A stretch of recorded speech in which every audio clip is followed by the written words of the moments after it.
এই যে বর্তমান পরিস্থিতি, চাঁদাবাজি এটা কি ইসলামে আছে? সন্ত্রাসবাদ এটা কি ইসলামে আছে? মানুষকে জিম্মি করে মানুষের পরিবারকে ধ্বংস করা বা মানুষের স্ত্রীর উপর আক্রমণ করা এটা কি ইসলামে আছে? তাহলে ইসলামী দলগুলো তো এটা নির্মূল করতে চায়। তাহলে কারা এটা করতে যাচ্ছে?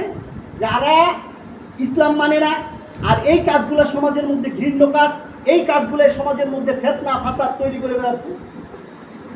আর এরাই বলছে যে আমরা পৃথিবীতে শান্তি প্রতিষ্ঠা করতে চাই, আমরা গণতন্ত্রের মাধ্যমে গণতন্ত্র চর্চা। আরে বাবা, গণতন্ত্র কি?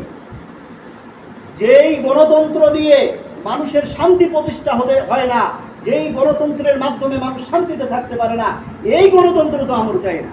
1971 সালের মুক্তিযুদ্ধের চেতনা দিয়ে যদি ধর্ষণ জায়েজ হয়, 1971 সালের মুক্তিযুদ্ধের চেতনা দিয়ে যদি মানুষকে মারা যায় হয়, 1971 সালের স্বাধীনতা যুদ্ধের চেতনা নিয়ে যদি মানুষকে পাথর মেরে হত্যা করা যায় হয়, তাহলে এই ধরনের চেতনা আমরা চাই না। ঠিক আমরা চাই সেই চেতনা, যেই চেতনায় নারী তার ইজ্জত ভ্রম নিয়ে শান্তিতে বসবাস করতে পারবে, তার ইজ্জতের উপর কেউ আক্রমণ করবে না, যেই চেতনায় সাধারণ মানুষ স্বাভাবিকভাবে জীবনযাপন করতে পারবে, তার সাধারণ জীবনযাপনের উপর কেউ হস্তক্ষেপ করবে না, চাঁদাবাজি থাকবে না, লুটপাট থাকবে না, হত্যা থাকবে না, মানুষের উপর জুলুম থাকবে না।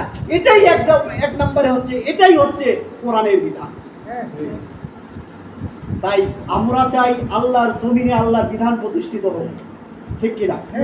এখানে আমরা চাই আল্লাহর বিধান প্রতিষ্ঠা করবো ইনশাআল্লাহ।